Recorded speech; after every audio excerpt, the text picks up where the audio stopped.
Je vous salue tous dans le puissant nom de Jésus-Christ.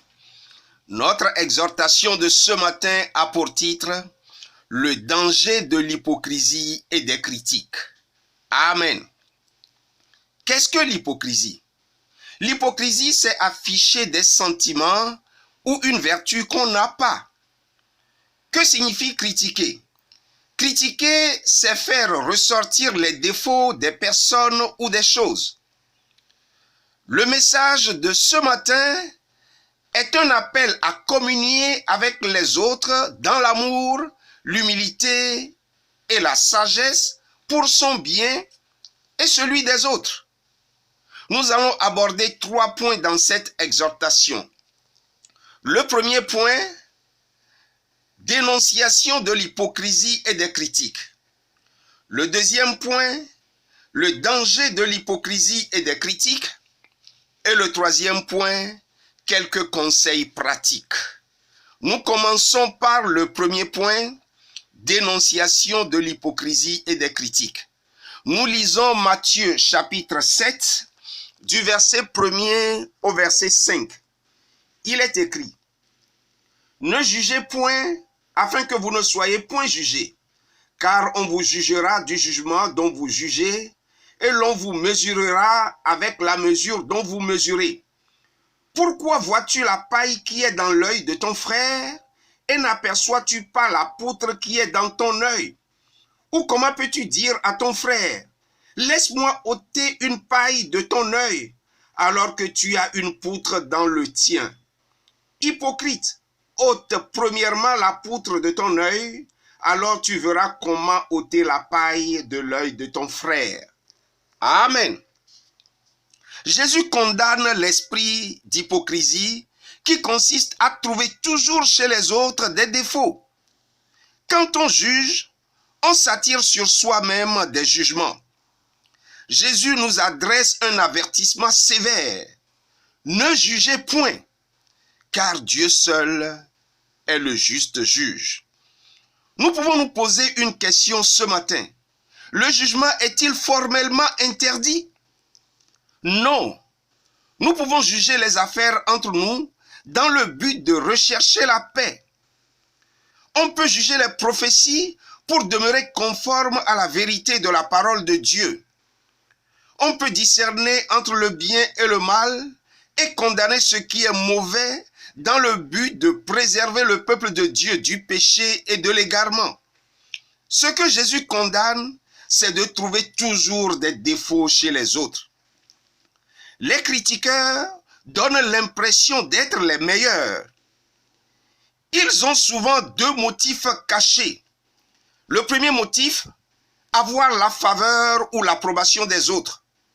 Le deuxième motif, dénigrer les personnes qu'ils critiquent.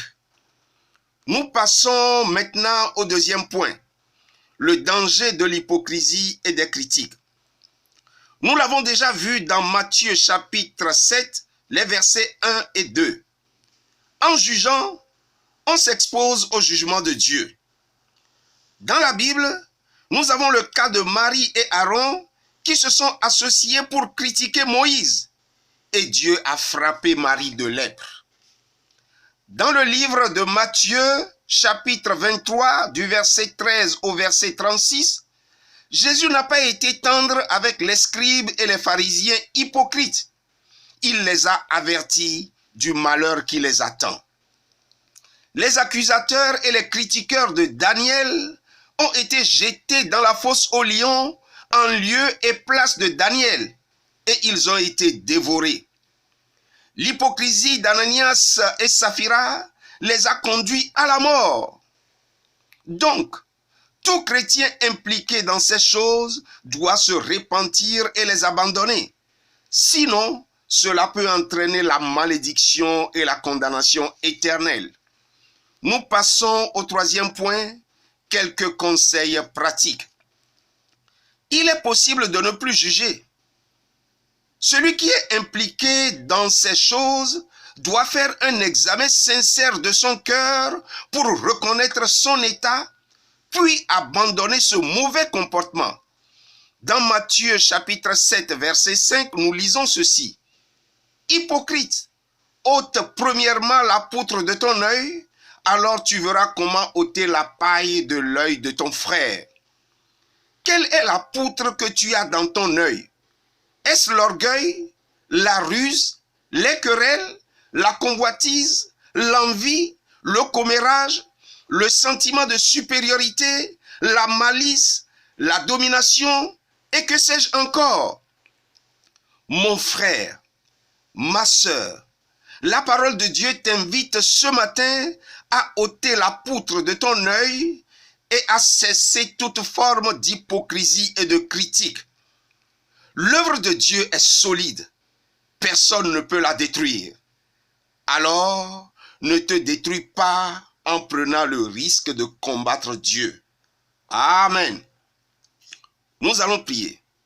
Seigneur, merci pour ta parole. Ce matin, tu nous parles des dangers de l'hypocrisie et des critiques. Aide-nous par le Saint-Esprit à nous examiner et à sortir de cette voie d'égarement. Nous ne voulons pas commencer avec toi et finir loin de toi. Circoncis nos cœurs ce matin et donne-nous de te servir avec un cœur sincère. Merci de nous exaucer. Au nom de Jésus-Christ. Amen.